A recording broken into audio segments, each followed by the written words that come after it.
Bonjour tout le monde, bienvenue au webinaire Talons hauts, 15 ans à bousculer les idées reçues de 13 heures. Vous êtes dans la salle 3. C'est une conférence qui a lieu dans le cadre du 36e Salon du Livre et de la Presse Jeunesse en Seine-Saint-Denis. C'est un webinaire présenté par Laurence Faron, qui est directrice des éditions Talons hauts. Je lui laisse la parole. Vous pouvez réactiver le micro. Ah oui, une petite précision, je m'adresse au public. Si vous avez des questions à lui adresser, vous pouvez les poser par écrit sur le petit bouton QR tout en bas de votre fenêtre. Et nous les remonterons vers la fin de la conférence, donc 5 à 10 minutes avant. Et elle pourra éventuellement vous répondre de vive voix ou par écrit.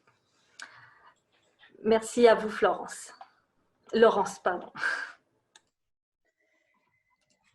Bonjour à toutes et à tous, je suis Laurence Faron, la directrice et fondatrice des éditions Talents hauts qui, comme l'indique le titre de cette conférence, ont maintenant 15 ans et croyez bien que j'en suis la première étonnée.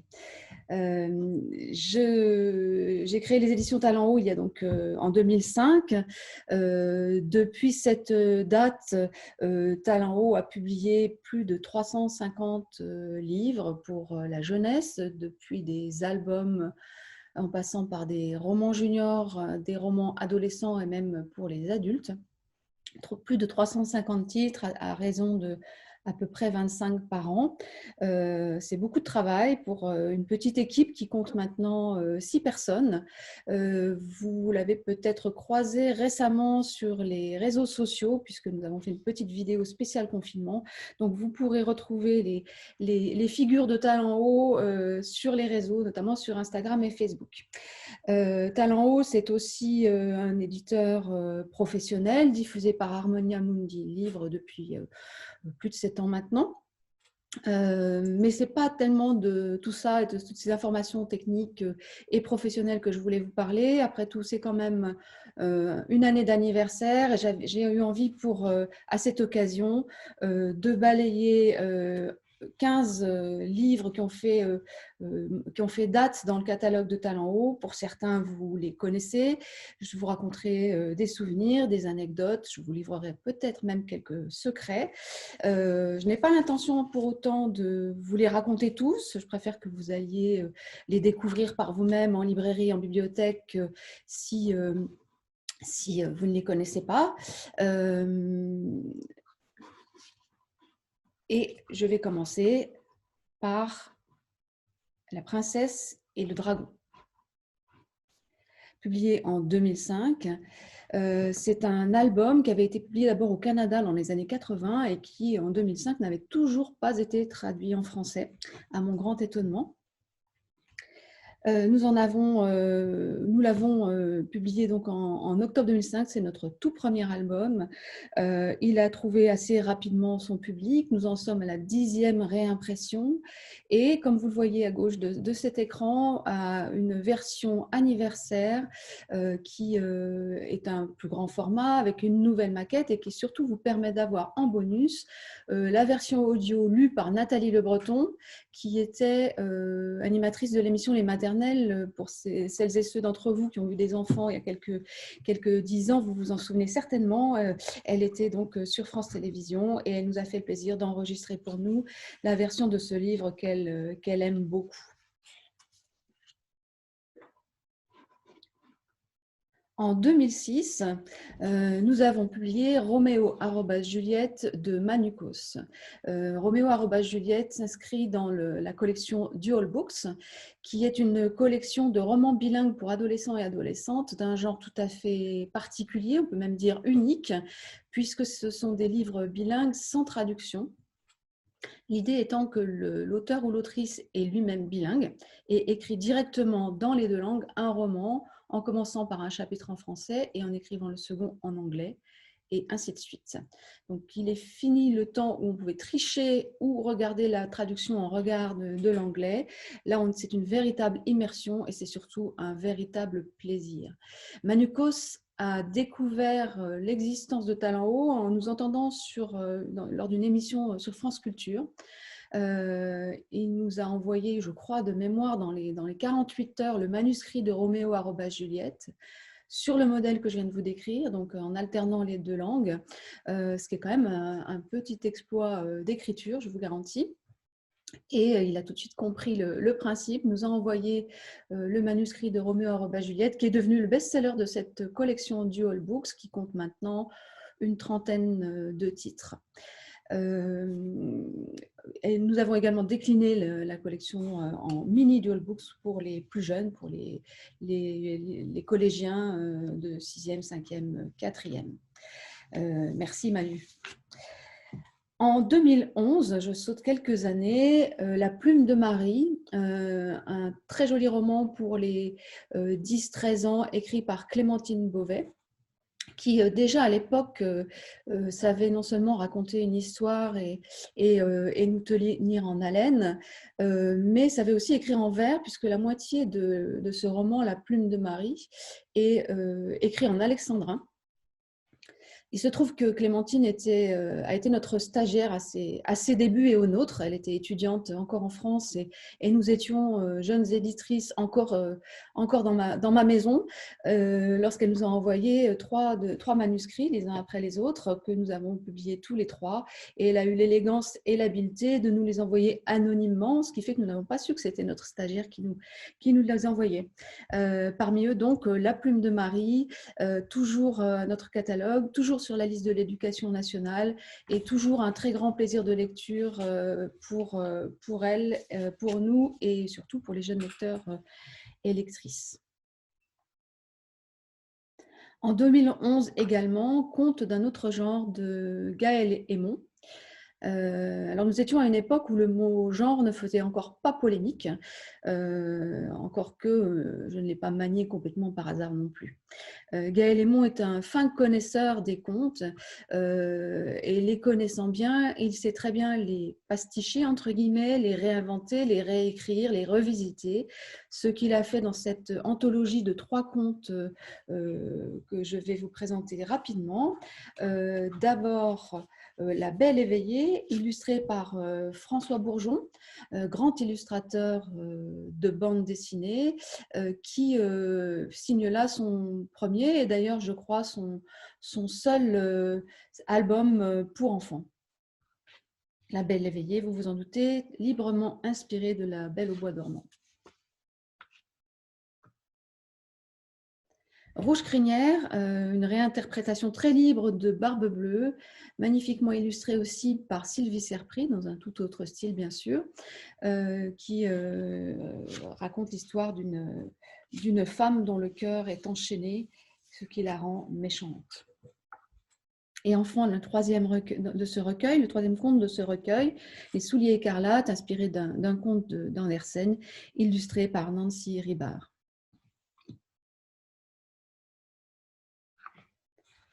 En 2012, nous avons reçu de la part de Jovitech, qui n'avait pas encore la notoriété qu'elle a acquise depuis, plusieurs nouvelles élégamment intitulées Plein écran, en plein cœur, en plein visage, etc. Donc, elle jouait beaucoup sur le mot de plénitude. Ces nouvelles nous ont beaucoup plu, à tel point que nous avons demandé à Jo de bien vouloir retravailler l'une d'entre elles, qui s'appelait Plein écran, et qui est devenue Mauvaise connexion, donc un peu plus long, un véritable petit roman chapitré qui aborde, à une époque où on en parlait encore assez peu, le harcèlement sur Internet et le mécanisme de la domination des prédateurs sexuels. Ce roman était tellement juste et justement écrit qui nous a donné l'occasion et l'idée avec Jovitech de lancer une collection spécifiquement pour les adolescents et adolescentes, la collection Ego, des romans pour les ados qui disent « je », qui a pour vocation à aborder les problématiques liées à l'identité adolescente sous forme de fiction écrite à la première personne du singulier, d'où le titre de la collection. Jovitech, d'ailleurs, s'y illustrera encore avec le roman intitulé Trop tôt, qui parle d'une première fois et d'une grossesse adolescente. Elle sera aussi accompagnée de succès signés Antoine Dolle, Sandrine Beau, Isabelle Rossignol et j'en passe. La collection compte maintenant à peu près 25 titres. Ils sont tous, comme je le disais, liés aux problématiques de l'adolescence, mais aussi ont pour caractéristique d'être faciles à lire, d'une longueur assez courte et également, et j'en suis très très fière, d'être abordable dans tous les sens du terme, c'est-à-dire bien sûr par le contenu dont je viens de parler, mais aussi par leur prix, puisque alors que ce sont des textes de grande qualité en première édition, ils sont à des prix poches, ce qui est assez rare. En 2014, Florence Hinkel avait terminé chez Talent Haut sa grande saga de l'adolescence, publiée chez nous en 8 tomes, qui s'appelait Ligne 15. Pour lui donner une nouvelle vie, j'ai donc décidé d'en faire une somme qui est reparue donc, en 2014 sous le titre 4 filles et 4 garçons et qui a retrouvé un nouveau public et qui est en train d'en retrouver un troisième, si on peut dire, peut-être les adolescents de 2020 maintenant, grâce à PKJ qui a repris le titre 4 filles et 4 garçons au format poche. J'en arrive toujours en 2014 à la Déclaration des droits des filles, Déclaration des droits des garçons, 2 livres qui font date dans le catalogue de Talent Haut, qui sont véritablement non seulement parmi nos best-sellers, mais aussi parmi les titres les plus emblématiques. Elisabeth nous a envoyé un texte sous forme d'une page A4 qui ressemblait à une déclaration de droit institutionnelle, un peu aride, qui abordait la question des stéréotypes qui pèsent sur les épaules des filles et des garçons.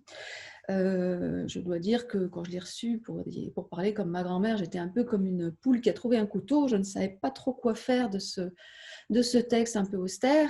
Et il a fallu toute l'imagination d'Elisabeth et la complicité d'Estelle Billon-Spagnol pour transformer ce texte en album pour la jeunesse, qui ont trouvé un public phénoménal, à la fois parce qu'ils sont pleins de fantaisie, d'humour et de joyeuseté, comme vous le voyez, mais aussi et surtout parce qu'ils sont pleins de sens et d'audace. Un succès en France, mais aussi un succès à l'international, puisque ces 4 déclarations, garçon, fille, papa, maman, sont traduites en plus de 12 langues. Mais avant de passer à la suite de notre saga rétrospective de nos 15 ans, je vais passer la parole à Estelle Billon-Spagnol, qui est l'illustratrice de cette série, mais vous allez le voir, pas seulement chez Talent Haut.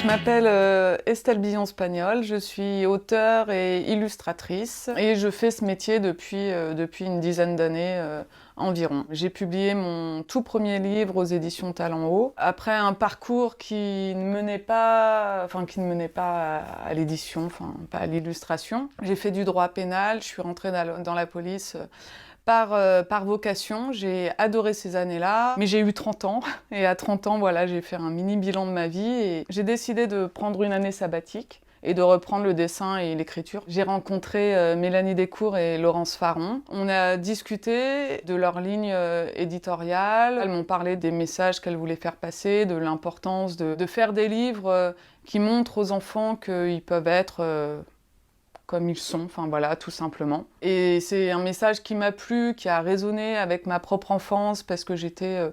à l'époque, on disait garçon manqué, et moi, ça me dérangeait pas du tout. Mais voilà, je voulais être un garçon en gros, pour être Tom Sawyer, Lucky Luke, Astérix. Certainement parce que, voilà, à l'époque, les références cool était plutôt masculine, donc j'avais envie d'être cool.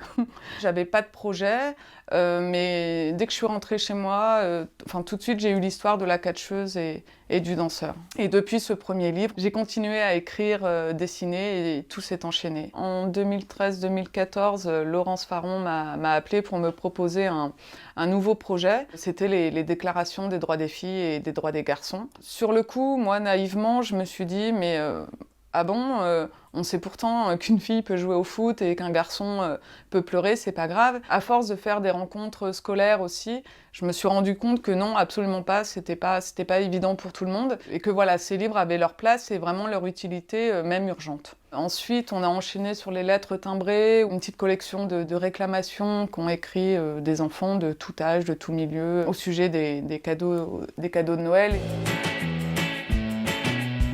L'année dernière, j'ai proposé le texte de Click et Clock. Ça parle de l'amitié entre deux oiseaux, une amitié exclusive. Et ça parle aussi, surtout du fait que c'est important de... Évidemment, c'est bien d'avoir des amis, d'être bien avec les autres, mais il ne faut pas que ça nous coupe de soi, ou en tout cas, il faut prendre le temps de se construire soi tout seul, et pas se contenter de suivre le mouvement.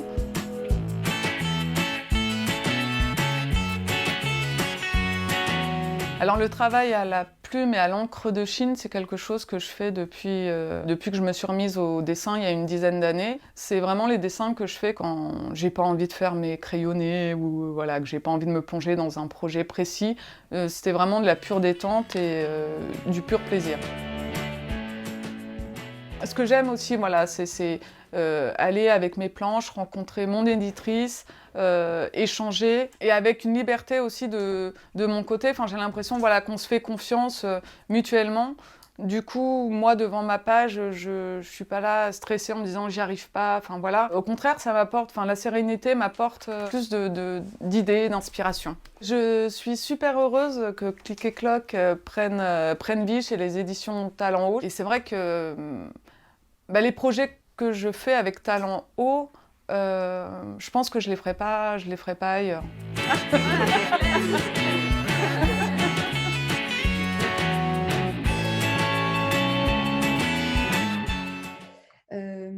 En 2015, je poursuis ma rétrospective avec Blanche-Neige et les 77 nains de David Ecali et illustré par Raphaël Barbanègre.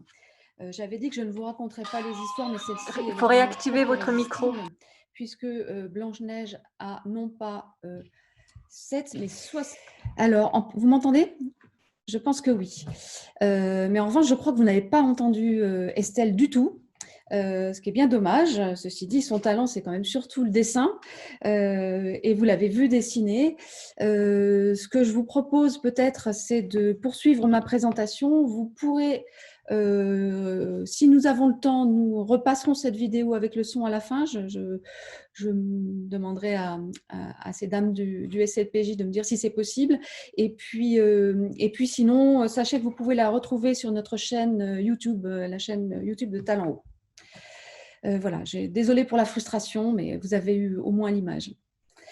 En 2015, je poursuis ma rétrospective avec Blanche-Neige et les 77 nains de David Ecali et illustré par Raphaël Barbanègre. J'avais dit que je ne vous raconterais pas les histoires, mais celle-ci, elle est vraiment trop irrésistible, puisque Blanche-Neige a non pas 7, mais 77 petits nains à charge, qui ont tous un prénom un peu difficile à mémoriser. Ça va de Bibine en passant par Schnock, Cornelius, Flonflon, Fripon, Nullipar, Scrognonieux, j'en passe, c'est des meilleurs. Et cette pauvre Blanche-Neige doit également préparer 77 petits déjeuners, toiletter 77 barbes, préparer 77 pique-niques, à tel point qu'elle en a vraiment assez. Et lorsqu'elle croise le chemin de la sorcière, elle va lui demander non pas une, mais 2 pommes pour être sûre de bien dormir et que personne ne la réveille. 2016, c'est le début de la de l'arrivée sur Terre, débarque sur Terre Esther, petite sorcière apprentie, et son chat Mandragore, grognon et doté de la parole. Les deux sont envoyés sur Terre pour observer les humains et les humaines, n'ont pas le droit de pratiquer la magie et, vous vous en doutez, ne vont pourtant pas s'en priver. Cette série signée Sophie Duhaide, qu'on ne présente plus, est illustrée par Marie-Pierre Audoux. Elle compte à ce jour 4 titres, Une sorcière et son chat, D'amour et de magie, Sortilège et botanique, À l'école des sorcières. Et en avant-première, je vous annonce que le 5e épisode de cette série sera pour 2021. En 2017, nous avons reçu le manuscrit du Peuple du chemin. Marion Achard nous l'a envoyé, je crois un peu, pas forcément par accident, mais en tout cas sans forcément bien connaître notre ligne éditoriale. Nous l'avons lu, nous nous sommes dit, tiens, pourquoi nous ? Et puis, nous avons un peu réfléchi, et l'émotion qu'avait étreinte Marion à la lecture de l'incident qui fonde le Peuple du chemin nous a étreintes nous aussi, et je crois depuis ne cesse d'étreindre des milliers de lecteurs et lectrices, puisque Marion y raconte l'histoire vraie de 2 jeunes filles vivant dans la forêt amazonienne, dans une tribu, qui ont été arrachées à leur milieu naturel, ont perdu toute leur famille et ont été hispanisées, civilisées, entre guillemets, de force. Cette histoire vraie, très touchante et écrite dans une langue superbe, on est véritablement plongé dans la forêt, c'est tout juste si on ne sent pas les odeurs et on n'entend pas les bruits en lisant ce texte, qui a été, comme vous le voyez sur cet écran, multiprimé, traduit en plusieurs langues et n'a pas fini sa vie dans notre catalogue.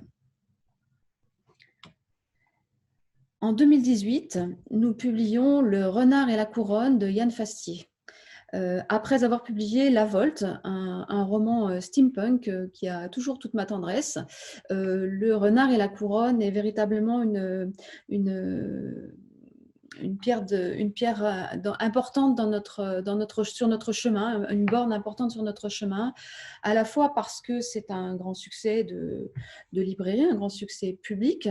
Yann Fastier, jusque-là, était surtout connu pour des albums publiés à l'Atelier du Poisson Soluble, et avec ce roman, il fait la preuve qu'il est à la fois un grand écrivain, un grand critique, un excellent pasticheur et aussi un très bon connaisseur de la littérature du 19e et du début du 20e siècle.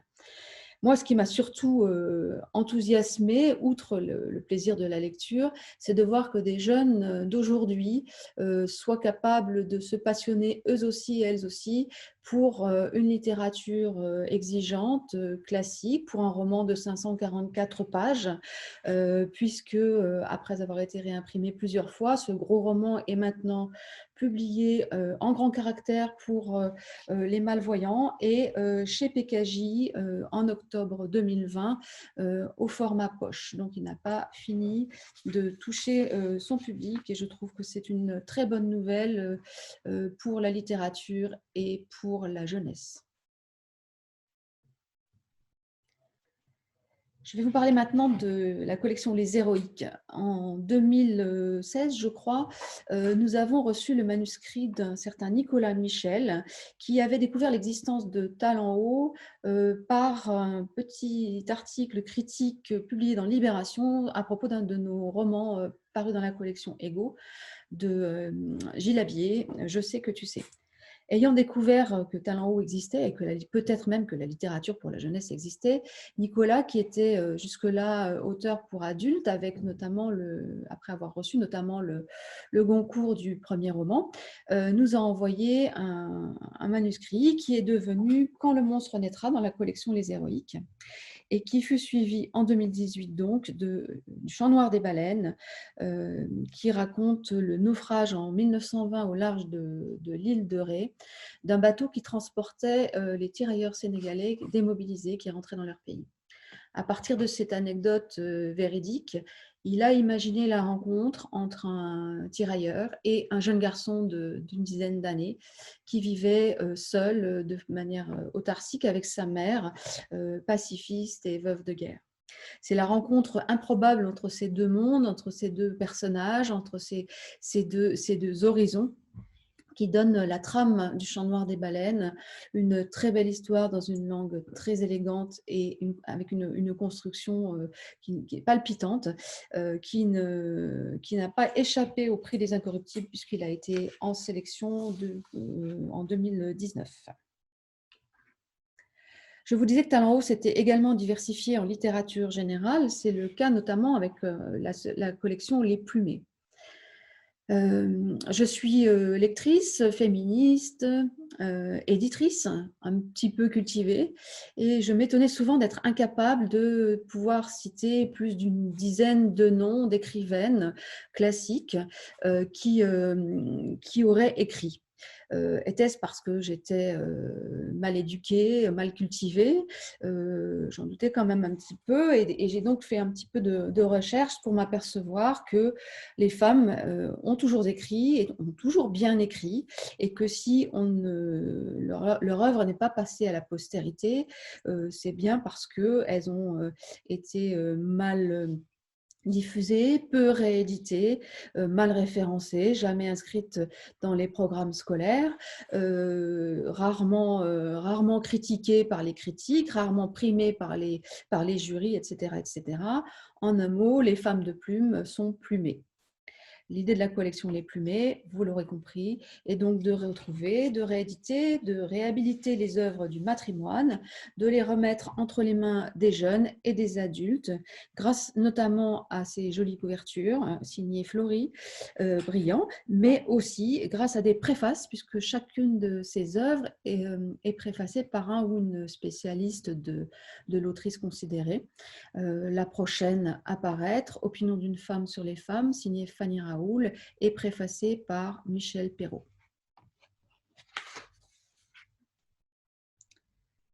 La collection Livres et Égaux a maintenant une douzaine d'années, avec une trentaine de titres à son actif. Beaucoup parlent d'égalité, de discrimination, beaucoup avec humour.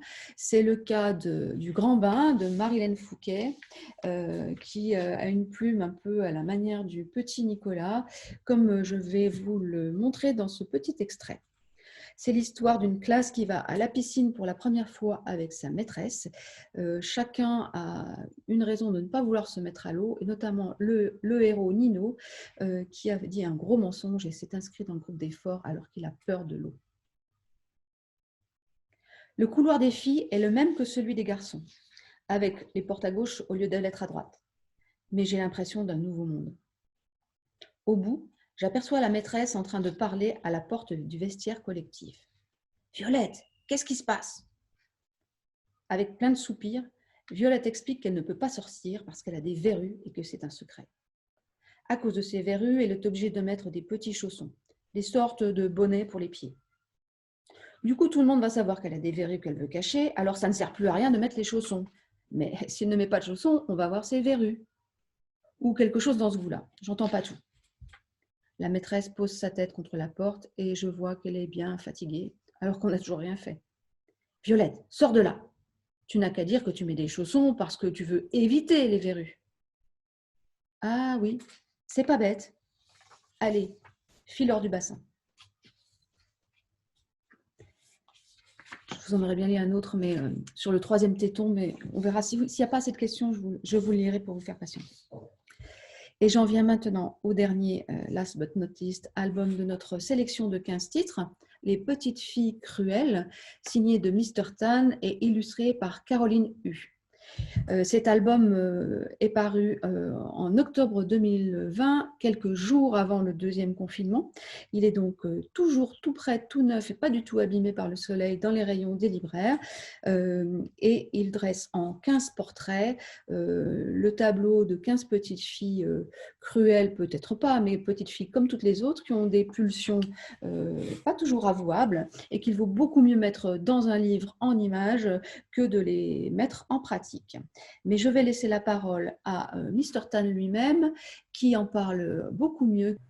Alors, je reprends la parole. Je crois que vous n'avez pas eu la vidéo de Mr. Tan. Je demanderai confirmation tout à l'heure et puis on verra comment on peut vous la présenter autrement. Voilà, je voulais pour conclure cette présentation, cette rétrospective en 15 titres de nos 15 ans, mettre l'accent sur ce qui vous a certainement sauté aux yeux, c'est que Talent Haut a pour vocation, d'où notre nom, à découvrir de jeunes talents. Je vous en ai présenté quelques-uns, mais aussi à accueillir des talents confirmés qui nous ont rejoints et vont continuer à nous rejoindre. Mais Talent Haut, c'est aussi 15 ans d'un travail de fond dans les deux sens du terme, un travail en profondeur, mais aussi un travail sur le fond éditorial. Vous l'avez vu, les livres chez nous ont 15 ans, 12 ans, 10 ans, 5 ans, elles sont toujours vivants. Je crois que c'est très important dans cette période où on s'interroge sur à la fois la surproduction et aussi les rémunérations et la survie de nos auteurs, autrices et artistes, de dire que Talent Haut est un éditeur qui poursuit un travail avec tous les talents d'hier et d'aujourd'hui. Et bien sûr, de demain, puisque 15 ans, c'est aussi 15 ans d'indépendance chez Talent Haut, 15 ans d'indépendance, et je peux vous dire qu'il faut bien ça pour continuer à publier des livres qui bousculent les idées reçues. Merci.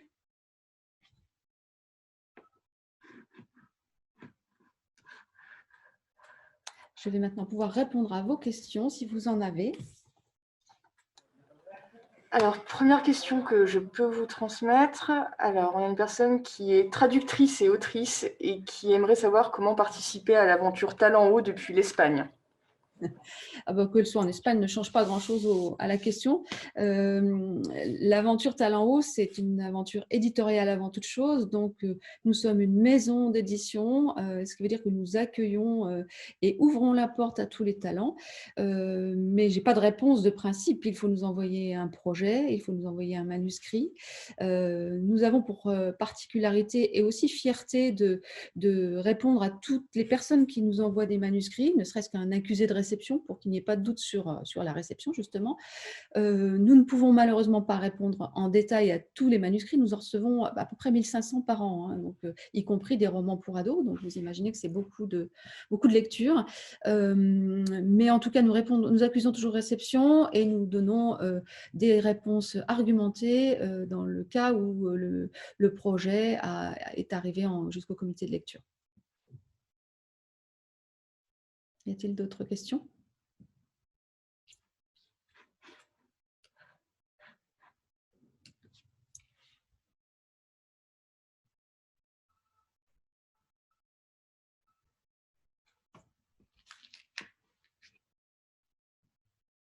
Alors On a une autre question qui vient d'arriver. Excuse-moi.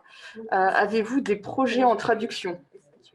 Alors, des projets en traduction, oui. Enfin, nous avons pour le mois de janvier un album qui s'appelle Le Rouge à lèvres, qui est traduit de l'anglais et qui raconte, mais je peux même vous le montrer, comme ça vous allez visiter les bureaux de Talent Haut par la même occasion. Je reviens.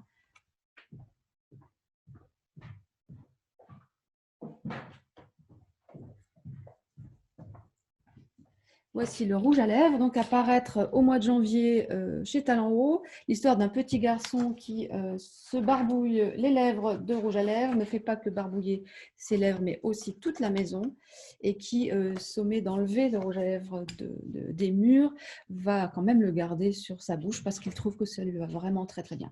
Donc ça, c'est une traduction de l'anglais, et nous avons également un projet plus lointain d'une traduction de l'espagnol d'Argentine, un roman pour adolescents en préparation.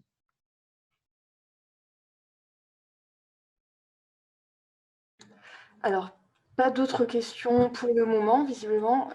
J'en profite pour vous annoncer qu'on est absolument désolé pour les problèmes de son au cours de la diffusion des vidéos.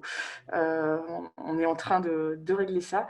Ce que je peux vous proposer en revanche, c'est de mettre dans le chat le lien vers les 2 vidéos, le lien YouTube, puisqu'elles sont sur YouTube.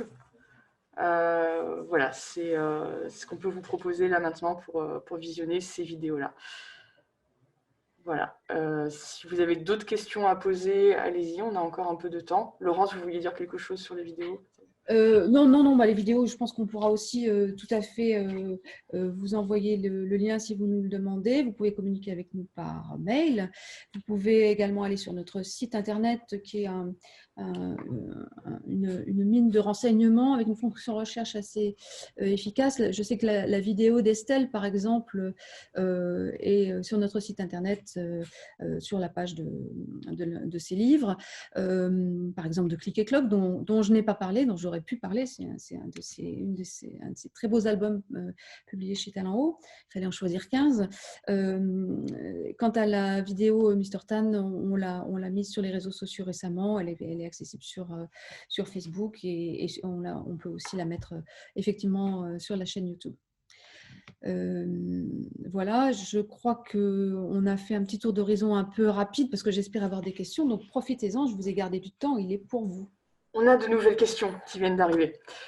Alors, notamment, pouvez-vous donner un exemple de traitement d'un stéréotype sexiste dans l'un de vos albums sortis cette année, en 2020? Oui, je peux vous donner un exemple. Je ne dirais pas d'où il vient parce que ça pourrait être désobligeant pour la personne qui y était à l'origine. Mais il est très illustratif de ce que c'est qu'un stéréotype. Les stéréotypes, c'est vraiment des choses qui sont intégrées par définition, qui sont donc cachées, y compris cachées à l'intérieur de nous-mêmes. Et je ne m'exclus pas du tout de cette description. C'est ainsi que nous avions un projet assez novateur, plus qu'un projet, c'est un livre que nous avons publié, qui mettait en scène un petit garçon dans une situation assez dégenrée, comme on dit, c'est-à-dire à contre-courant des stéréotypes. Donc c'était formidable. Mais la représentation du monde derrière ce petit garçon, et notamment de ses parents, qui avait un rôle secondaire dans le livre, était, elle, complètement stéréotypée, puisque alors qu'on voyait ce petit garçon dans des attitudes et des comportements non stéréotypés, sa mère était toujours représentée à la cuisine avec des gants de vaisselle et son père assis dans un fauteuil en train de travailler ou de lire le journal, qui sont des poncifs en matière de stéréotypes filles-garçons qu'on retrouve dans beaucoup d'albums classiques, auxquels, bien évidemment, on fait la chasse chez Talent Haut, mais j'ose dire aussi chez beaucoup d'autres éditeurs maintenant. Mais là où on fait moins la chasse, c'est les stéréotypes dans les personnages secondaires, dans les rôles secondaires, dans les décors, dans tout ce qui n'est pas l'essentiel. C'est-à-dire qu'on pense maintenant un peu plus, encore pas toujours, mais enfin, les maisons d'édition font attention aux personnages principaux, mais ils ne font pas toujours attention à la représentation du monde et des détails. Or, chacun sait que le diable se niche dans les détails. Donc, pour reprendre cet exemple, on a gardé bien sûr l'histoire du petit garçon et on a fait retravailler les personnages des parents pour qu'il n'y ait pas de stéréotypes qui traînent. Le stéréotype est vraiment quelque chose d'assez vicieux.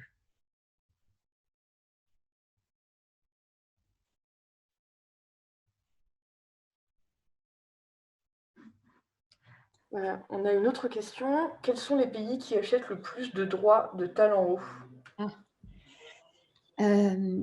Alors, l'Amérique latine, beaucoup. Comme tout le monde, la Chine. Mais c'est vraiment l'Amérique latine qui sort du lot. C'est d'autant plus remarquable que je sais, pour avoir échangé avec mes confrères et consoeurs, que ce sont des pays avec lesquels il est difficile de travailler pour les éditeurs français, beaucoup plus difficile que par exemple la Chine, l'Italie, la Corée, etc., avec qui je travaille aussi. Mais Talent Haut a fait une belle percée dans les pays d'Amérique du Sud notamment. alors qu'on pourrait penser qu'au pays du machisme, les déclarations des droits des filles, des garçons, des mamans, des papas dont j'ai parlé, qui sont traduites au Mexique, donc en Amérique centrale, auraient eu du mal à trouver leur place, mais non, paradoxalement, c'est là que je pense à la fois les éditeurs et éditrices, mais aussi les enseignants et enseignantes ont besoin d'outils et donc se sont emparés de beaucoup des albums notamment, mais aussi des romans de Talent Haut.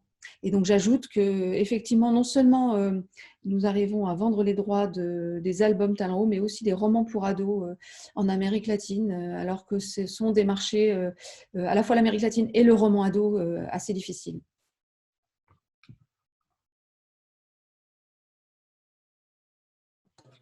Alors, une nouvelle question. Êtes-vous intéressé par l'envoi de portfolios d'illustrateurs? Préférez-vous recevoir des projets qui combinent déjà texte ou illustration? Quand vous n'avez que des projets de texte, est-ce que vous faites vous-même appel à des illustratrices, illustrateurs pour faire des projets en collaboration? Voilà. Oui, j'ai parlé du mariage entre guillemets d'Elisabeth Bramy et Estelle Billon-Spagnol, mais c'est aussi le cas du projet de Mr. Tan, Les petites filles cruelles, dont j'ai reçu le texte seul avant de faire appel à Caroline Hu pour l'illustrer. Mais Clic et Cloc que j'ai évoqué d'Estelle Billon-Spagnol est arrivé comme un projet texte et illustration de la part d'Estelle. Elle avait le projet dans ses tiroirs en fait. Et il arrive, enfin tout est possible, tous les cas de figure sont possibles. Et pour répondre à la personne qui a posé la question, on peut tout à fait nous envoyer un book d'illustration par mail, un PDF suffit. On ne répond pas toujours à toutes les illustratrices et illustrateurs faute de temps et puis aussi parce que ça n'appelle pas toujours de réponse. Mais il nous arrive régulièrement pour avoir reçu un book d'illustrateurs ou d'illustratrices de provoquer une rencontre et d'aboutir à un projet. On rencontre aussi de nouveaux talents parfois à l'occasion du Salon de Montreuil lorsqu'il peut avoir lieu physiquement.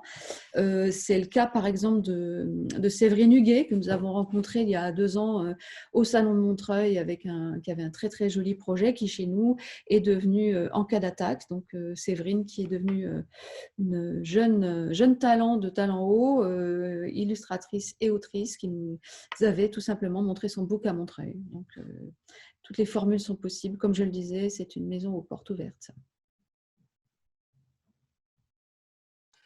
Enfin, je pense que ce sera la dernière question.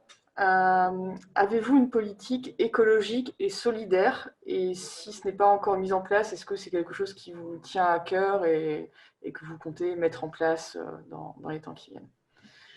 Alors, nous imprimons nos livres sur des papiers durables, issus de forêts exploitées durablement en tout cas. Nous imprimons en Europe,